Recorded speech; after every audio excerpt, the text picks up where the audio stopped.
My name is Maya Sela. Thank you for being with us. Nathan Hill and Nir Baraham are, I don't think it will be an exaggeration to say that they are two of the most prominent young writers of their generation. Yeah, I thought you'd react like that, but look, Nir is okay with this. In the generation, I said. I didn't say where. Okay, Nathan Hill, I will introduce him. His debut novel, The Knicks, was named #1 in many very serious newspapers. I called it also #1, even though I'm not the New York Times, but okay.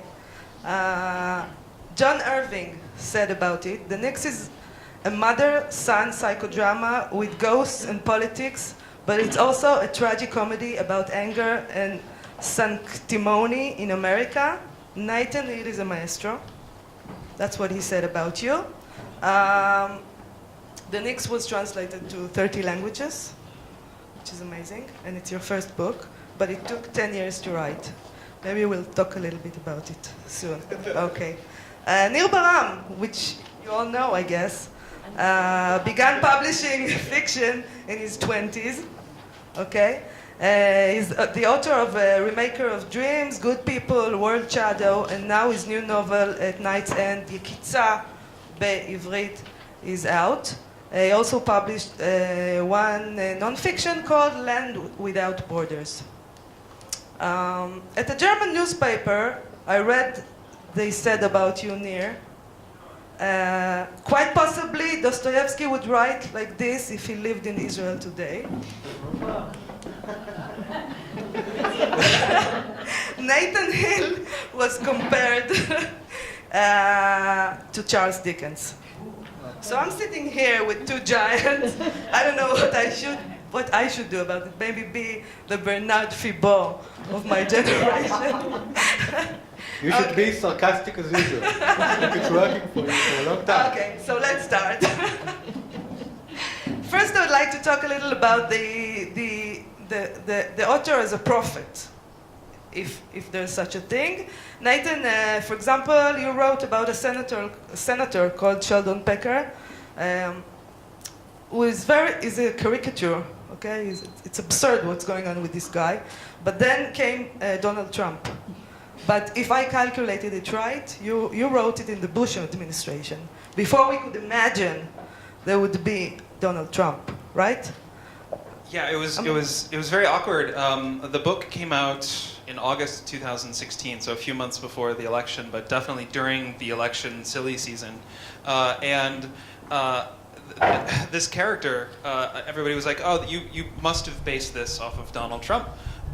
And the truth was, I wrote that character 8 years earlier. Yeah, and I modeled him off of some of the more kind of ridiculous things that were happening in politics at the time, and then I decided to push it into absurd territory. Just make it just ridiculous. And then the book came out 8 years later, and everybody was like, "Oh, this is very real." And it was just I was just trying to be sort of funny. I certainly wasn't trying to be a prophet. And then reality caught up with humor very, very quickly. So did it catch up with humor, or did it catch up with like you imagine the worst thing as a writer, and then things happen, and maybe you should imagine a better future for us, and then it will happen.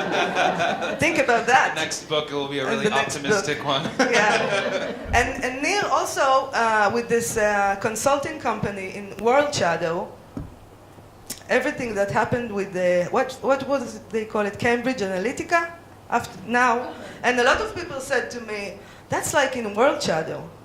So, you understand what I'm trying to say? I mean, you write things and then they happen. So maybe writers are like the modern prophets. Not really. Don't try to be modest. No. It's a serious question. By the way, I think that the consulting company wasn't like prophecy because it was existed a long time ago. I think the anti-globalization specific wave that happened, let's say, since 2015 was something that the book, in a way, anticipated. Only the book described it as something that will come from a different point of view, like from the more radical left, and it came from the right. But I think it's caught something interesting that was going on, especially in Europe, in the beginning of 2010 and 11. But in general, I think that it's mostly about luck. About luck? Yeah. What do you mean? You write a novel, and sometimes I think in both novels there is some kind of also political landscape, and also sometimes, especially in World Shadow, there is like this looking into the future because the book ended in the end of this decade. So if you're lucky, something happened and they say it's it's exactly like World Shadow. I read it like 200 times about everything. And usually it's not really right, but someone reads a book and you see some political encounter and you think, oh, it's like the book. But I don't No think one, I mean, so in what you're saying is now is that Nathan was more accurate in the way that he saw that there will become a Donald Trump kind of type that is fed up with politically correct with the left, with Obama it's like administration. 1984, if you could say it. Everyone said that 1984 predict everything. Actually, it predicts nothing. And especially, it didn't understand capitalism, 1984. But everyone that sees, a dictator here, dictator there, say, oh, it's like 1984. But Stalin was before. No, so I think that in general, this is like a tendency to look at books in this. Yeah, I kind of agree. There's a sort of confirmation bias that happens when people say that I got that right. They ignore all the things that I got wrong. It's like Nostradamus, who made like 1,500 predictions, and like 3 are the ones we talk about now. And so even the character of Sheldon Packer in my book is a kind of absurdist caricature of a right-wing politician, but he's from Wyoming. He's not a real estate magnate for sure. He carries a gun with him at all times. Like these kinds of things, I got completely wrong. But because the outline looks similar, people kind of see a pattern. Did you write it during the Bush administration or the Obama administration? Obama. So it was terribly wrong. When you wrote it, it was not accurate at all. It became accurate. It became accurate enough, but I hesitate to say that I was predicting the future. I certainly wasn't trying to, I think if we think that writers are prophets, as you said, it's mostly because writers tend to be they tend to look very closely at things and pay attention, and so maybe that's just it. It's just observation. But yeah, I think I tend to think that's I don't know. That's not really the point of that character in the novel, is to try to predict some kind of future. The point of that character in the novel is he's there just for dramatic purposes, to get the protagonist into the story. That's the real use of that character, to me anyway. I wonder about literature in this age of what we call fake news. I mean, how literature should be the fiction. And now it seems sometimes that the reality is the fiction. Well, you know what I mean? Yeah, literature in general, it's like fake news. Like Don DeLillo Underworld is like a total fake news novel, which is great. But I really think that, what Nathan said is very interesting, because I think that basically, if you take Balzac, for example, it's not that he understood the future. He really knew how to understand the current French society in a way that no other writer understood. The encounter between the individual and society. When the individual goes out to the world, he encountered all the different forces in society, and then something happened to him and something happened to them. And I think this is like something that writer always try to do, to understand the current time. And if it's lucky, something happened, and then they say it gives you a certain gaze into the future. And about fake news, I think it's really a process that we cannot understand right now, because I really think it's different. I always say that the protocol of, the protocol of B'nai Zion, it's like the ultimate fake news, which was extremely successful, but not in 5 minutes like now. And this is the difference, that like, I think Gilles Deleuze said it, that when something changes in quantity, it also changes in quality. Like a quantity change is a quality change. So the 5 minutes, I think, it's create a totally different cycle of news and everything. I think this is very interesting, and I can't really understand how the world will be in this era. And as a writer? when you sit down and write. Let's talk about your new book for a second. Yeah, because I don't really care about all this stuff anymore when I publish the new book. Exactly, but the new book, you wrote is very different from the. Maybe it has something to do with fake news, because you were writing about big issues, and now you're back to writing about family, friendship, no more globalization. It's like you're fed up with these big issues. Globalization, Nazism, Stalinism, I don't know. I think that life is more interesting than globalization, and maybe more important in a way. but no, it's really, as you know, it was a personal decision, and it wasn't because I tried to change the world with World Shadow, and I thought, oh, nobody really changed the world because of World Shadow, so I write a personal novel. I didn't have any expectations. Yeah. But I think that in general, you know, it's like something that, I think you know it also, that it's, write a novel, and then you want to go to a different place, and you want to try a different adventure, and you don't use the same tools all the time. I think this is what's challenging for any writer. To write the same book all the time is not interesting. But really what happened to me that, you know, after World Shadow, and now people ask me about globalization, what I think, and I really don't care anymore. I'm in a different place. It was like when I wrote Good People, so it was about the Second World War. And when I wrote it, I was like reading about the Second World War all the time, hundreds of books, and I talk about it. And then in 2012, I said to myself, well, it happened a long time ago. I don't have anything to say about it right now, because this is the tendency of a writer. And you know, there's a story about Thomas Mann that he was investigating something for a book. So he talks to all the people, let's say about bugs. And then he published the book, and they met him 2 months ago to tell him a new development in this area. He didn't know who they are. He didn't care about bugs anymore. Nathan? The funny thing about fake news is that that means something different depending on who you ask. You know, fake news. When we first started talking about fake news, it was about propaganda, mostly on Facebook. You know, ads or stories that were manufactured. But that term quickly got taken over. And I don't know if anybody saw Donald Trump's tweet the other day, but it was something like 91% of news about me is negative or fake. Which kind of confirms what I thought all along, which is like, when he says fake news, it just means something that's critical of him, you know. And when progressives talk about fake news, they're talking about stuff that's wholly manufactured, like the 3,000 fake Russian Facebook ads that were just released yesterday. Yeah, I don't know.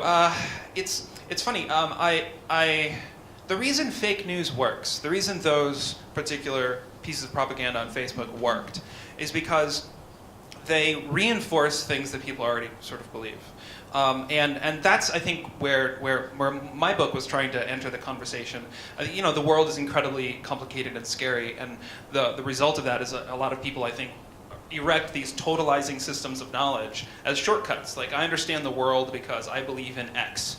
Whether you're, you know, I'm a Democrat, so I believe this. I'm a Republican, so I believe this. And in the novel, I do that through other things. I'm not so interested in legislating who's right between Republicans and Democrats. It's much more critiquing this idea of a totalizing system of knowledge that kind of controls your perception of the world. One of the ways I do it in the book is through video games. I imagine somebody who has a world philosophy based on video games. There are four kinds of challenges in a video game: an enemy, an obstacle, a puzzle, or a trap. Anything you do in a video game can be those four things. And so I have a character who just believes that everybody you meet in life is either an enemy, an obstacle, a puzzle, or a trap. And it's sort of my metaphor for people who just straight ticket all the way down the line believe anything that, you know, the progressive or the conservative philosophy tells you to believe. I have another character who will do anything to make her social media feed more pleasant for her friends, to make her seem more popular.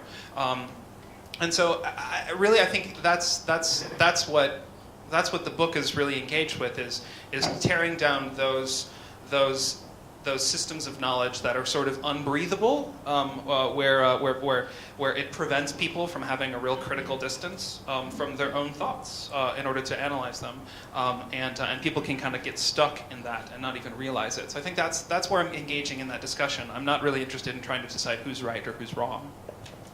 Okay, I want to talk now about mothers.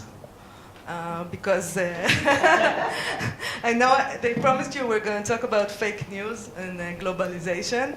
But then I read your I have novel. something to say about fake news also, just a remark, that I think that what genius in the sense of the invention of the fake news concept is not like spreading fake news. It's created this belief in anything the media said. This is the biggest achievement of Trump fake news. It's like the New York Times and every bullshit in Facebook and everything you read, it's the same thing. And this is the biggest achievement of Trump, that he made everything like... And Netanyahu, let's not put it all on him. Netanyahu really copied it from him, but I think that Trump, in some ways, he has this instinct to understand things that people understand later. And I think that he understood there that if you want to take the progressive media and the media in general and make it make it the same like everything else, you need to create the sense of everything is fake news. You can't believe anything. You have to doubt everything. And this is like something that really was successful for him. And I think that now when you see, I think, for example, MSNBC, it was influenced by Trump because of the hatred to Trump, which is totally justifiable, but they also became a bit of a fake news like Fox used to be in the 90s with Clinton. And I think that this is the main problem, how you can sustain credible and serious journalism like you have in the States much more than we have. We don't have this serious newspaper that actually investigate things anymore. In this, when nobody believes the research and the investigative reporter anymore. Not nobody, a lot of people don't believe it. Yeah, there's. So my wife is a musician. She's a classical musician, and she had this student who was working on a solo. And the student kept rushing the solo and slowing down and rushing and slowing down. She couldn't keep a beat. And so my wife gave her a metronome. I don't know if you know the metronome. It just keeps the beat, tap, tap, tap, tap, tap. And sent her home with a metronome. Practice your solo with this metronome so you can keep a steady beat. And she came back and she's like, this metronome is broken. It keeps slowing down and speeding up. and I heard that and I'm like, welcome to American politics. We have so many people in America right now who just believe that the metronome is broken. And so they don't believe anything. Any objective, kind of neutral criticism of what they believe is, well, that's broken. And I believe what is true in my gut, you know. And I think that's a disaster. Let's talk about Mothers.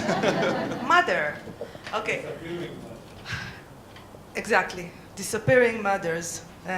Which at first I didn't think we were going to talk about it. And then I read Nir's new novel. And he also has a disappearing mother. I mean, the mother in his book just dies on the kid. But even before that, she's like an abandoning mother in a way. That's the way I read it. And of course, in your case, the first lines, I mean, this woman goes away. And I think it's very interesting that your book is really about globalization and all that, but it's also a very personal book, and it's about a mother who, that's the way I read it, of course, about a mother who abandoned her son. And the way this son becomes to be, that's what I think a writer. And also in his book, this child becomes a writer. So, do you need an abandoning mother in order to become a writer? Maybe it's helping. Should I abandon my kid? No. So I worked on this book for 10 years, and the only person who knew anything about it was my wife. She knew the story, nobody else did. And then, no, she's not. Jenny, she's on the dedication page.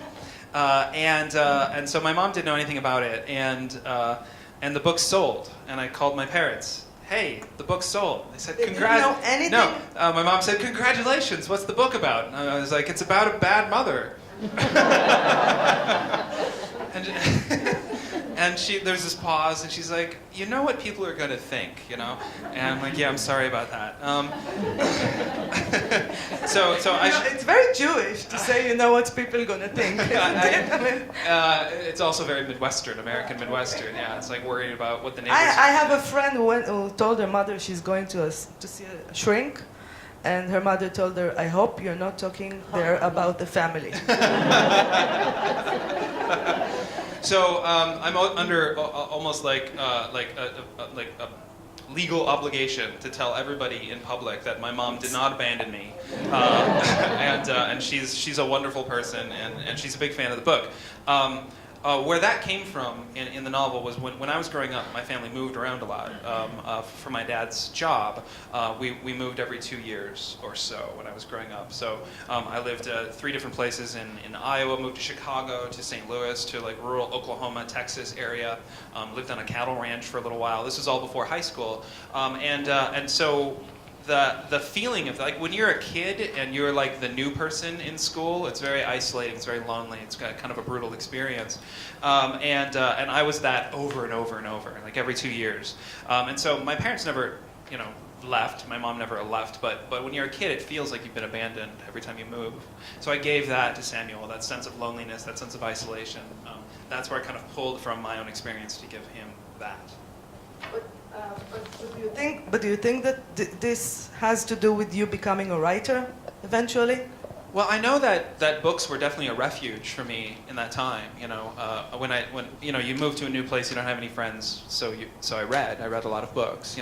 And one of the things that I discovered that made people like me when I was a kid was that I would make games for people. Like I would make choose your own adventure books, for people to play. I would make mazes. I would make games, and people would play it, and I got popular. So maybe it's just like you do what makes other people like you, maybe, which is a really horrible and selfish thing to say. But I know that I became a reader definitely because of that, and fell into books in a big way. Every time we moved, it was and my parents, of course, supported that and would buy me whatever book I wanted when we were at the store. So maybe there's something to that. But certainly a lot of great writers come from very well-adjusted childhoods. So I don't think so. You don't think Really? so? I don't know. Some, Neil? a few. A few. There's 8 writers. Yeah. 8 writers. Okay. Neil? What's the question? I see the fact that I see this, how do you call it in English? Yekitza? Night's End. At Night's End. I see it as a story about becoming a writer. I see it as a story about a child who can't speak because these horrible things happen to him, and then he becomes a writer because he can't speak. I mean, he speaks, and then he writes. This is the way I see this story. It starts with this guy with this writer in a writers' festival in Mexico, waking up in horror in bed. Okay, I mean this is the child has became a writer, but he comes from a place of abandonment. He didn't have. I mean, his mother abandoned him. His father also, in a way. He was. I mean, as a child, he was on the streets. This is the way I read it. You look very amazed, like I'm telling you something you don't know what I'm. Maybe I read another book. We didn't read the same book. You just wrote it. I'm just listening. I'm just listening to you. I think it's the first time I talk about the book in public, not like in interviews, which is okay. But I think that everything you said in a way is true. But I think the emphasis also should be that, unlike Nathan's protagonist, the young kid in the book didn't really read books until he was like 15 or 16 when his mother read to him, and he didn't like it anyway. He was like inventing stories all the time, and he always lived in a story. There was in the book there was a big section about the war with the tall buildings, and every time in order to sustain himself and to live, he needed to be inside the story. Especially if it's a battle against someone that will give him like a place to escape. But it's not like in a book. It's like something that happens to him or he imagines happens to him. And from this point to writing it, it's like almost a natural process. From telling the story. Yeah, but then he decided when he was 18, as you know, to write what happened in the last days of his mother, to write a journal. Why does he want to write it? Because his brother has this amazing memory, and he can remember everything. And he thinks to himself, so he will remember all the last days in our house, and I won't remember everything, so I need to write it. But then, so he starts to write what's happened, but then he starts to invent and to lie and to invent stories, because this is what he did all his life. But he feels guilty for it, because he can't really be in the moment, to write the moment as it is. I think this is the place when he starts to be a writer, when he understands that imagination is necessary for him in order to live and tell every story. Without imagination, there is nothing for him. He cannot write. It's like a channel. Through the imagination, he can really cope with the demons. And I think this was the important place. And I think that really, as you said, he lived in a family when his parents, in a way, abandoned him. But also after his mother is dead, when he's become older, he wants to know who she was. And this is only something he can do only through literature. Because always people ask me in the last 20 years, when I know you for a long time, you never talk about your mother. And it's right, because I wrote about her in every book in a way, but it's really something that That you can't talk about. Yeah, I don't know why. I could only write about. I don't know why.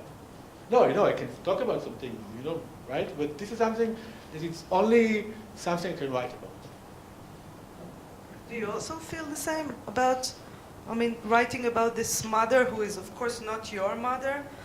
But you can now tell people, and your mother can tell people that it's not about her, but you wrote about a mother. And you wrote what you needed, maybe what you couldn't talk about, you wrote. It's true that the mother character, while a central character in the book, was the last character to really come into focus for me. And maybe it's because I'm writing the book from the point of view of Samuel, her son. And of course she abandons Samuel when he's 11 years old, and so he never really knows her either. So maybe it made sense that I didn't really see her very clearly, because Samuel didn't see her very clearly. It took a very long time. But the mother in the book is not my mother. She's a collage of parts of me, parts of my grandmother, certainly parts of my mom, insofar as just her biography. Like my mom grew up in a small town in eastern Iowa on the Mississippi River, and that's where I made Faye from, just because I knew it very well. I knew that area very well. She was a hippie in the 60s and not everything. Yeah, which my mom was not, but that came from my own desire. When I was in college, I wished that my college was more radical than it was. Most people couldn't be bothered. They were busy watching Survivor and Friends.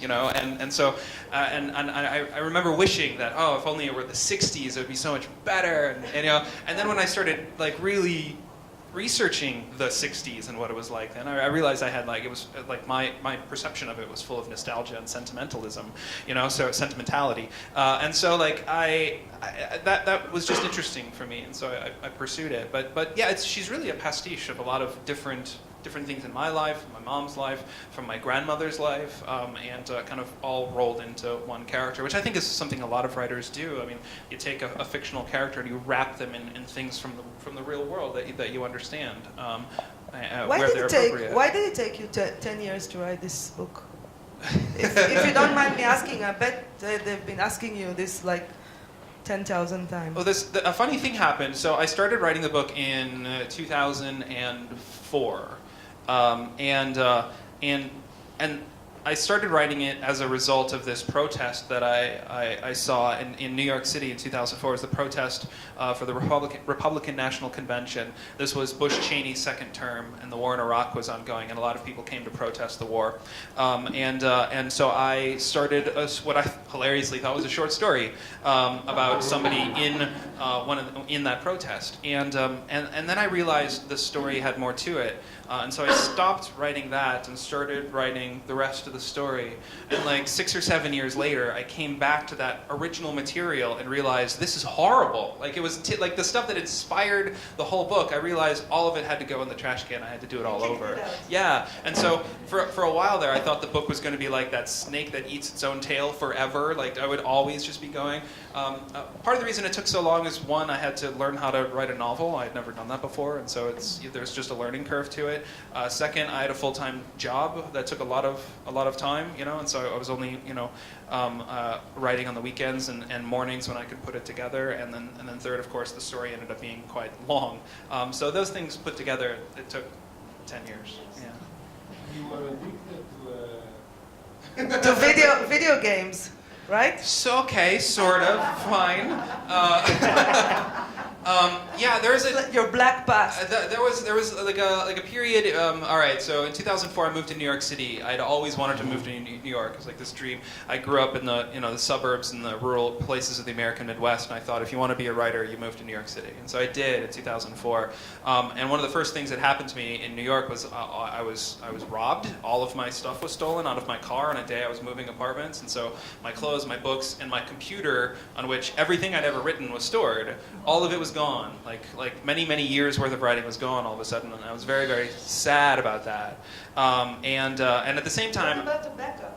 yeah, I Did had. you hear about the backup? Well, there was no cloud at the time, and I had backed up all of my writing on CDs that I stupidly packed right next to the computer, so they were stolen as well. And then at the same time, I was living in New York and I was working at a poetry nonprofit, so you can imagine what my salary was, and so rent was just very difficult every month, and so it was a very dark time for me. Like I had always dreamed of moving to New York, and then I actually moved to New York, and it was a disaster. And so the one thing that I was doing during this period, a friend of mine who knew I was kind of depressed, he was like, hey, I want you to buy this video game, we're going to play it together. I said, fine. It was called World of Warcraft. And I've never been a gamer. This is not something I'd ever really done before, but I played it with him, and I loved it. And we played together for about 6 months, and then he was like, I have to quit. And I just kept going, And looking back on it, I think it was just this in the midst of all this chaos and rejection and kind of depression, at least I could start playing this game and be good at it, and play with other people who were good at it, and we all respected each other and valued each other. And I never met them in real life, but they were a community that we held each other up, and so it was sort of valuable for that reason. I can offer a different explanation. Okay. Because I had the same. Maya was kind enough not to mention it, but I had like this. I really liked to play in casinos when I was in the 20s, and I think that in a casino, or when you play soccer or whatever, or in a video game, what is interesting is that this is like a very closed place with very specific rules, without reflections to your life, like you are doing when you see a movie or you read a book. And I think that this is some place where your consciousness and on your mind can be quiet, because it doesn't have reflections anymore. When you sit in a casino and play 21 or poker, you don't think about anything except of the game. And I also like video games, soccer. And I play like 80s soccer and other stuff, like really stupid. But when I play, I just don't think about anything. And I think that this is only a very few scenes or like fields in your life can be like this, when there is no reflections to your life, and you can be only with it. For me, it was always a very big present, and I stopped gambling when I saw that I'm sitting like in play 21, but I think about different stuff. So it was the end for me. It didn't work anymore. Yeah. That's interesting. I know that one of the appeals of the video game was that the rewards were predictable in some ways. Like not predictable on a night-to-night basis, but predictable. Like the more time I spent with the thing, the better my character would be. So the more work you put in, the more reward you got out, which is not true of the real world. Of course, you can work tirelessly in the real world. There is a very simple logic in all this place. You score a goal and you won. Right. You take the bet, you got the money. You improve your character, you kill them all, so you upgrade it. I wish life could be like that, right? Yeah, right. Well, that's the sense I gave to my video game character. Like he's retreated into video games in the novel because life is not treating him very well, and he likes the predictability of the video game. He likes that he can be great in the video game, but there's no guarantee he can be great in life. Okay, let's talk about writer on this day and age that you have lots of media to use. You can use lots of media. Nir, for example, made a documentary from his nonfiction, which I recommend to everybody. And I read, maybe this book is going to be a TV a film or series, I don't know, with Meryl Streep. So, and maybe you're going to write it also.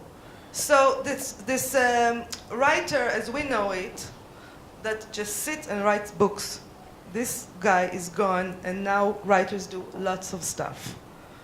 Is it something you want to do? Why would you want to go to Hollywood and write screenplays? It's not the same job, you know that, right? Yeah.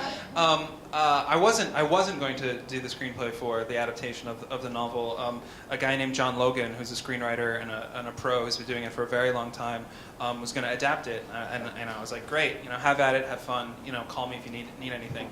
And so he would call me sometimes and talk about problems he was working through, and we'd work together. We met a few times, and we ended up having a very, very good relationship together, and ended up working almost kind of very naturally, very organically, started working more closely together, to the point that then we started writing the thing together.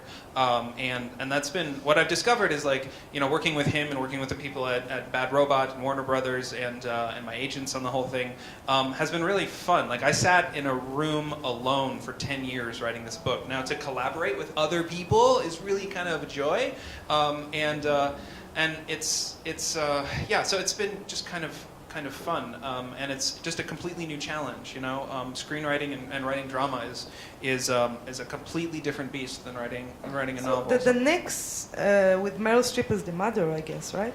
It's gonna be very different from the novel. You think things are gonna change there? Absolutely. Dramatically? Yeah. Well, there's something like 6 different time frames in the book, and that's just too much for a television series. So we're collapsing it down into 3, I think. And so moving some characters around and just changing a lot of things, like combining characters into 2 people are becoming 1 and that kind of stuff, and which I'm all for. We can do anything we want with the TV show. The book is going to remain the book.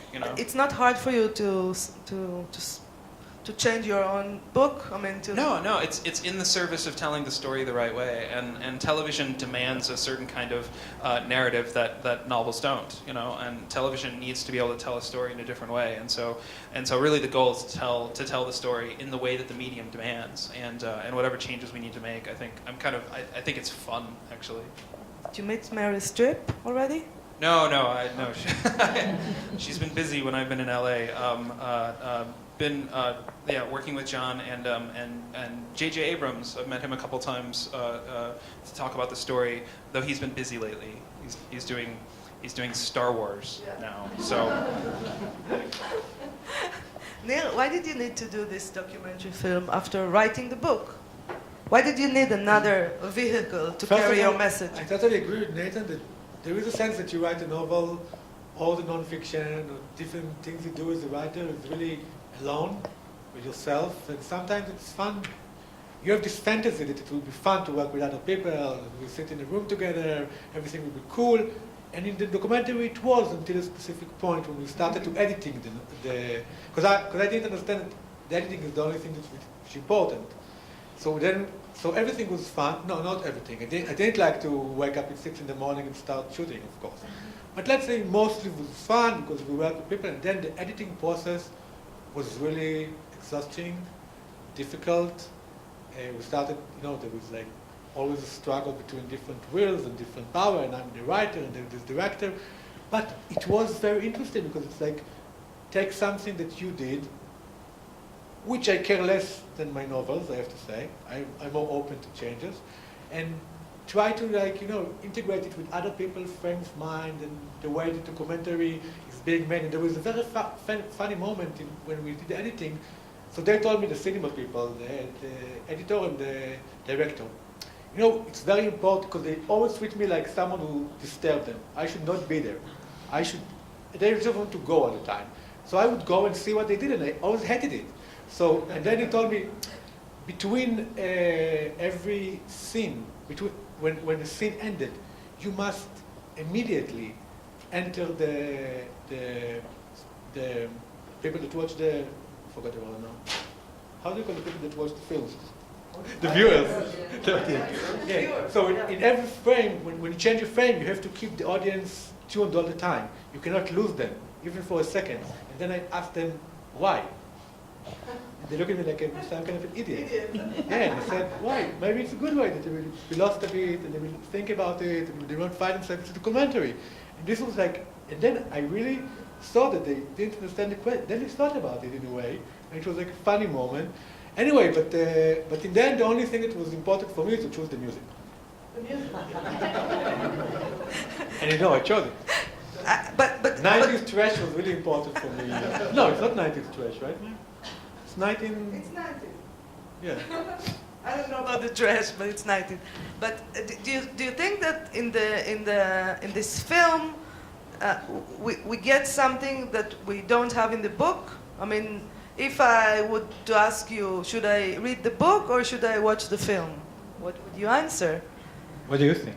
Do you think maybe there's three answers: book, film, or both of them? Because it's like supplementary. Well, you know, the book was very, very, very not personal. I really didn't write about myself at all. I was merely a gaze, because I didn't want to write these books about the occupation when you always not just complain, but you are in this position when you lecture everyone and you show them how suffer you are when you go to the territories. I didn't like it. I wanted that the book would be quiet and that it would deliver the scene without me interfering all the time and make the reader understand how horrible it is, because he can see it by himself. We're talking about Land Without Borders. I didn't say Yeah. it. And in the film, they told me from the beginning it would be more personal.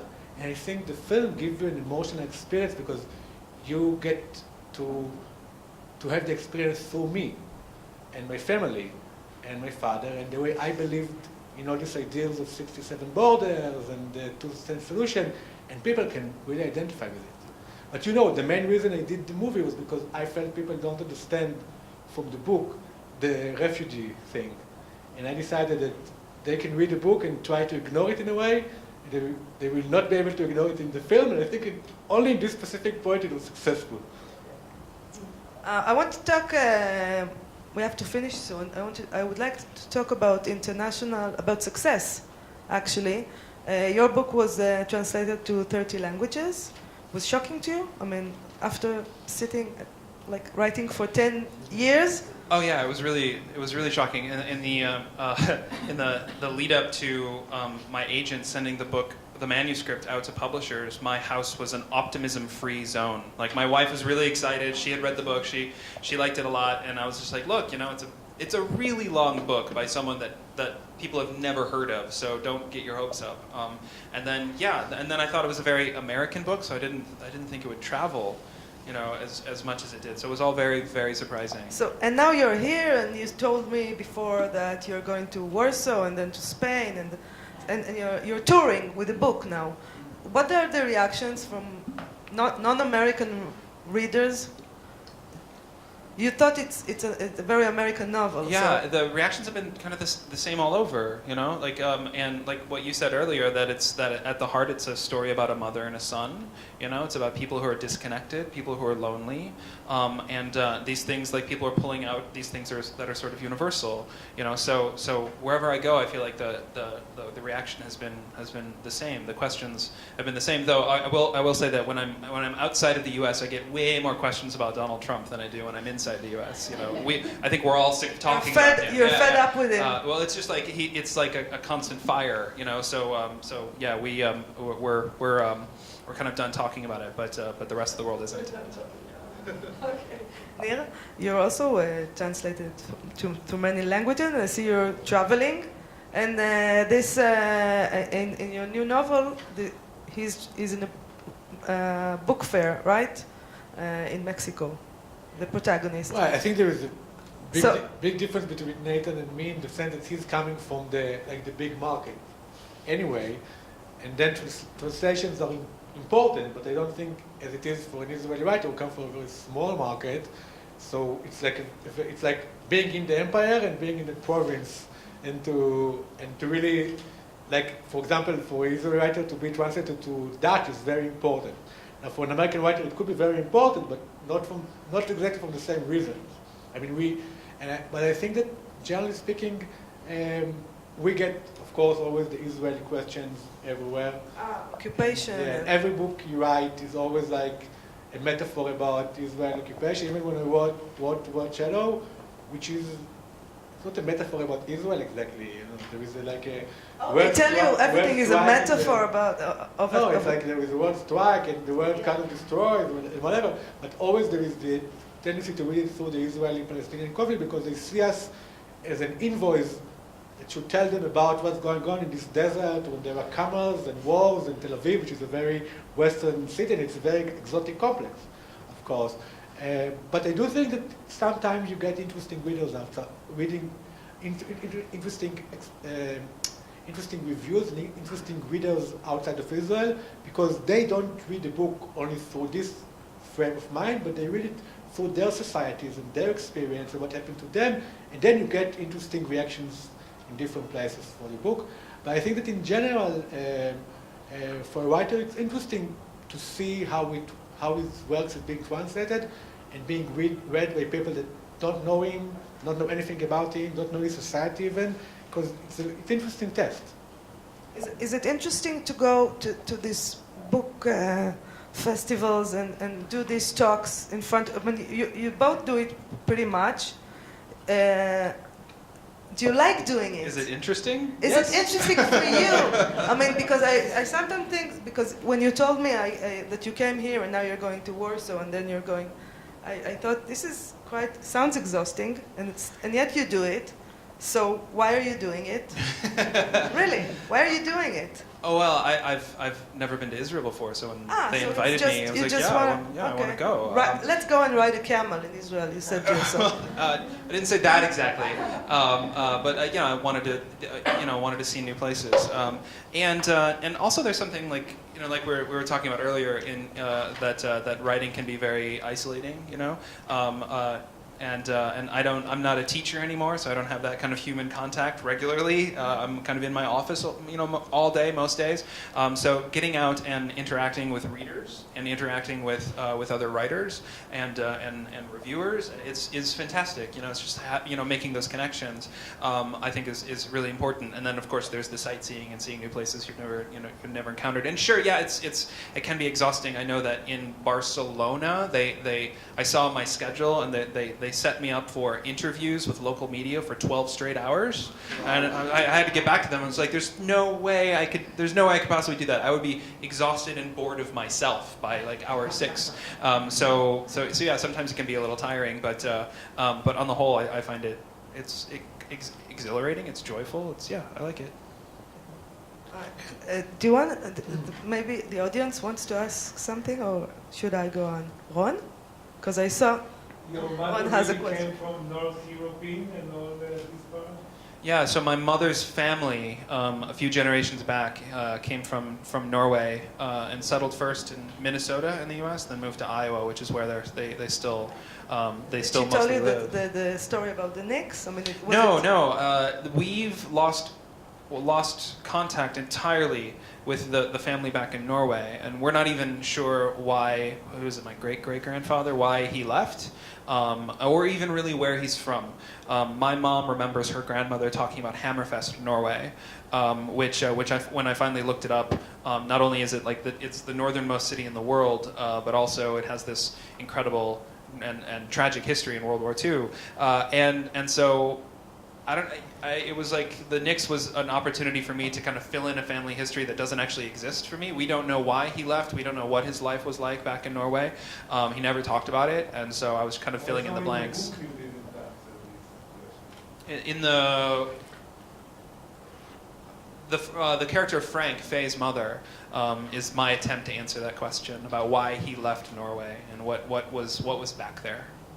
In a way, Neil, also in your new novel, you're trying to trace the family history, in a way, your mother, to learn about your mother. So what writers do is, when they want to learn about their private history, they just go and write books.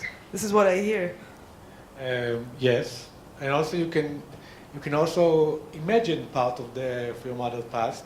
I mean, usually, I think, but when you write a character, you need in a way to put in yourself the mask of the character and then believe in it, which is a very interesting process.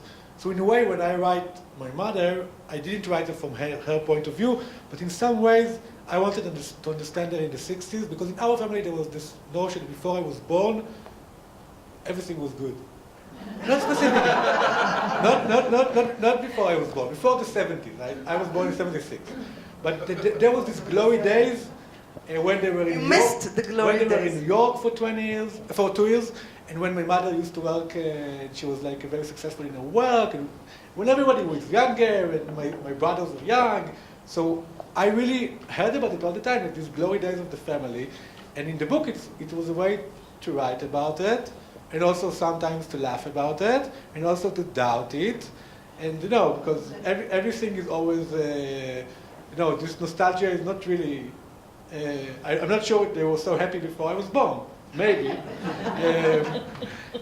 But also I think that in a way, it's really, I always, since I was a child, I was obsessed with things that ended. Like even I was playing soccer, which I really loved, and the game was ended. I was like mourning when I played the game about the end of the game, when I was like 8. I was consumed by it. And only through writing, you can do something about it. But did you feel the same? Even in with the festival, we write about the festival. I was in this stupid festival in Mexico. And it's like, so we have like the first thing happened to me in Frankfurt. The first festival I was in Frankfurt, we had like an amazing group. And we were 3 days together, writers all over the world. And when and in the last day, I wanted to die. Because I felt, because it's ending? Yeah, all this thing, it will never be again. And I was sitting with Han Yan from China, and we were like talking with someone from India, and I knew that, and he told me, this moment will never be again. And when I came back to Israel, it took me a week and a half I tried to explain to people, and they said, there will be another festival, but it will never be this again. And through writing, in a way, you can, you can feel it from, like in Buffy, they have this sense, from beneath you, it devours. I have a friend whose young daughter will occasionally stop eating the food on her plate because she'll see it, be like, it's so beautiful, and it's never gonna be like this again, and like we'll stop, and like they'll have to take a picture of the plate so that it can live forever, and then she now we have the eating picture again. and the videos, Right. which is totally different. No, it's really totally different from our generation. Yeah. Why? Because it's on Instagram, and you have. Because I don't have any video for my childhood. That's and true. my son will have a video of every moment. So he will know. Is it so? You won't be able to lie to him and to say everything was great, because he will have videos and he can I say, don't know "Hey, I cried I over don't know there." what he has to complain. There are 2 parents and a grandmother that sit all day and think it's the best thing in the world, and like 4 hours. You're preparing 4 now hours every day. What for is the day he complain about? comes to complain. You have all But the what? I answers. really don't understand. They will always complain About- about I something. think about this You is- will talk about his narcissistic father. That's what he will complain about. I thought about him. No, I think he will complain about him becoming a narcissist because there is like people that Around sees him amazing, they're like in total amazement from everything he does, 4 or 5 hours every day. I don't know, how can you not be crazy at some point? You both write about demonstrations. People are coming out, going onto the street, demonstrating, and with the younger generation today, of this kid that people of your generation grows up, you're around them all the time. What are the odds that they will ever go demonstrate against anything at all? I think it's like Nathan said, it's like in the 60s, it's also in a way nostalgia. We think that everyone in the US were like against everything, but most of the Americans, I think, wasn't really hippies, and Nixon was elected because he said that he will bring back law and order. And I think, but in our generation, in the book, I really try to explain in a way why we cannot really demonstrate. Because we demonstrate against the same forces we serve in capitalism, like we saw in the protest in 2011. You went to protest against globalization, capitalism, corporations, and then after the protest, you went to work for them. And this is like something, I'm not judging it.